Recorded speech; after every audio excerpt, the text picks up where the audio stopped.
વાલિયા તાલુકામાં વરસાદી આફત, ટોકરી ખાડી અને કીમ નદીમાં ઘોડાપૂર, 150થી વધુ લોકોનું દિલધડક રેસ્ક્યુ। ભરૂચના વાલિયામાં ભારે વરસાદથી જળબંબાકાર, ખાડીના પાણી ફળિયાઓમાં ઘૂસતા ખભા પર બેસાડીને લોકોનું સ્થળાંતર કરાયું। ભરૂચ જિલ્લાના વાલિયા અને નેત્રંગ પંથકમાં હવામાન વિભાગની ભારે વરસાદની આગાહી વચ્ચે છેલ્લા કેટલાક સમયથી સતત વરસી રહેલા મુશળધાર વરસાદને પગલે સમગ્ર વિસ્તારમાં જળબંબાકારની સ્થિતિ સર્જાઈ છે। સતત ખાબકેલા વરસાદના કારણે સ્થાનિક નદી નાળાઓમાં રૌદ્ર સ્વરૂપ ધારણ કરતા ઘોડાપૂર આવ્યા છે। દરમિયાન વાલિયા તાલુકાના સોડગામ નજીક આવેલી ટોકરી ખાડીમાં અચાનક પાણીનો પ્રવાહ ભયજનક સપાટીએ વધતા આસપાસના 3 ફળિયાઓમાં પૂરના પાણી ઘૂસી ગયા હતા, જેને કારણે ત્યાં વસવાટ કરતા 150થી વધુ ગ્રામજનો પોતાના ઘરોમાં ફસાઈ જતા અફરાતફરી અને ભયનો માહોલ સર્જાયો હતો।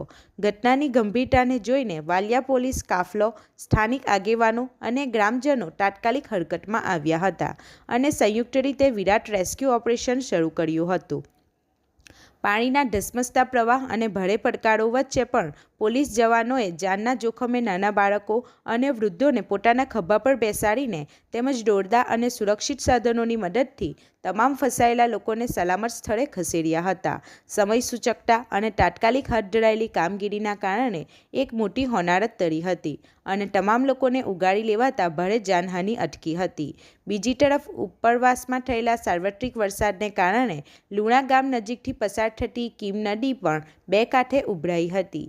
કીમ નદીના પાણી માર્ગો તેમજ આસપાસના નીચાણવાળા ખેતરોમાં ફરી વળતા વાહન વ્યવહાર સંપૂર્ણપણે ખોરવાઈ ગયો હતો। માર્ગો પર પાણી ફરી વળવાથી અનેક ગામડાઓનો સંપર્ક બાધિત થયો હતો અને વાહન ચાલકો તથા સ્થાનિકો માટે અવરજવર અત્યંત મુશ્કેલ બની ગઈ હતી।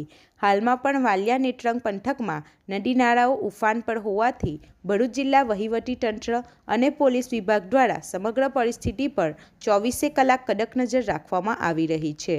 તંત્ર દ્વારા નીચાણવાળા વિસ્તારોમાં રહેતા તમામ લોકોને સાવચેત રહેવા, બિનજરૂરી બહાર ન નીકળવા અને નદી નાળા કે પાણીના પ્રવાહ નજીક ન જવા માટે ખાસ અપીલ અને કડક સૂચનાઓ આપવામાં આવી છે। રિપોર્ટર હુમેદ સૈયદ સાથે ગુજરાત અદ્ભુત ન્યૂઝ ગુજરાતી। આપણી આસપાસ બનતી ઘટનાના સમાચાર જોવા માટે ગુજરાત અદ્ભુત ન્યૂઝ ગુજરાતીને લાઈક કરો।